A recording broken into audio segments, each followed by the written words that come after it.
You've spoken a little bit about this, but so what would you say? How has the recent corruption scandal affected like the morale of the department? I think the initial hit was pretty tough. Just because you can see that it's going to degrade the trust that the citizens of Prince George's County have in you. And you sort of look forward to all that extra effort you need to make now in order to rebuild that trust. And it's tough. But I think as soon as the initial shock was over, we all sort of looked at it and said, okay, well, here it is. This is the situation we're in now. Let's go fix it. In what ways has the department tried to address it, per se? Well, I know Interim Chief McGaw is making it a very clear point that we are going to be as transparent as we possibly can, because we want to rebuild that trust. We want to make sure that citizens here in Prince George's County know that the good police officers are working for them, and that we do have systems in balance to look into these allegations, to search out bad choices being made by police officers and address them. I think people sometimes believe, from watching just way too much TV, that police are all just out for themselves, and we're all just trying to cover up the mistakes made. And the reality is that's just not true.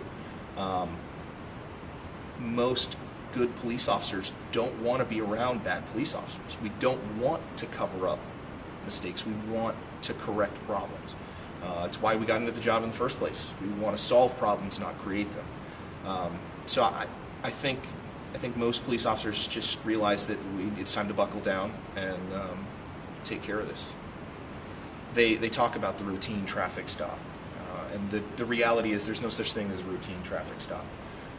When you pull someone over, even if it's just for a busted tag light, you don't honestly know who it is behind the wheel.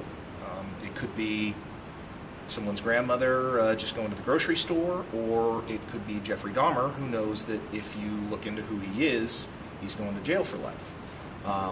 And situations have the ability to turn from passive to aggressive very quickly. And so probably one of the biggest dangers is just getting lulled into a sense of security. You sort of have to be aware that at any time you might be running into some bad people that don't want to be caught, and don't want to go to jail. And you don't ever really know what lengths they're willing to go to prevent you from doing your job.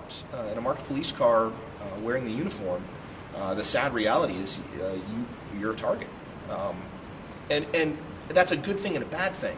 You're a target in that if, okay, I'm a person, I'm in trouble, someone just robbed me, I don't have my cell phone anymore because they took it, where do I go for help?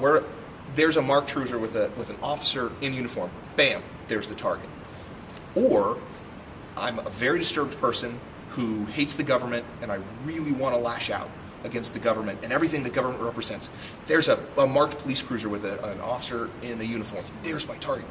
You don't know. So you have to, those are little things that have to factor into the very mundane day-to-day tasks of just people. I like to make jokes. I like to laugh. I like to enjoy myself just as much as anybody else does. I think the stereotype is that police officers are all very hard, harsh people that just want to punish people. And it's just not the case. So many of us got into the job to help people, and the way that we've chosen to help people is by taking bad guys off the street. That doesn't mean that we're going around finding everybody who's doing the littlest thing wrong and punishing them for it. And farthest thing from the truth. And you always get that sporadic joke at a party somewhere or a gathering where someone says, "Oh, it wasn't me. I didn't do it. Don't lock me up."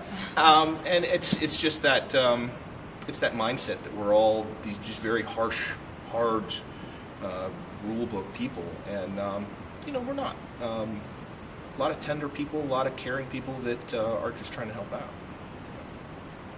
I know when, especially in patrol, you see just bad case after bad case after bad case. Yeah. And then you get that one person who, as you're, walking out of the 7-Eleven with your can of soda, says, "Hey, I just wanted to thank you for everything you guys do." Completely turns your month around, and you're right back. You're right back into it. When you realize that there are people who are thankful for what you do, you just don't see it because when they're, nobody calls the police. 911. Hey, I just wanted to say thank you. So, there's a perspective issue there, and you just have to realize that you're only seeing that 10% of the problem, not that 90% of the population that is living their lives in a good, kind, honest way.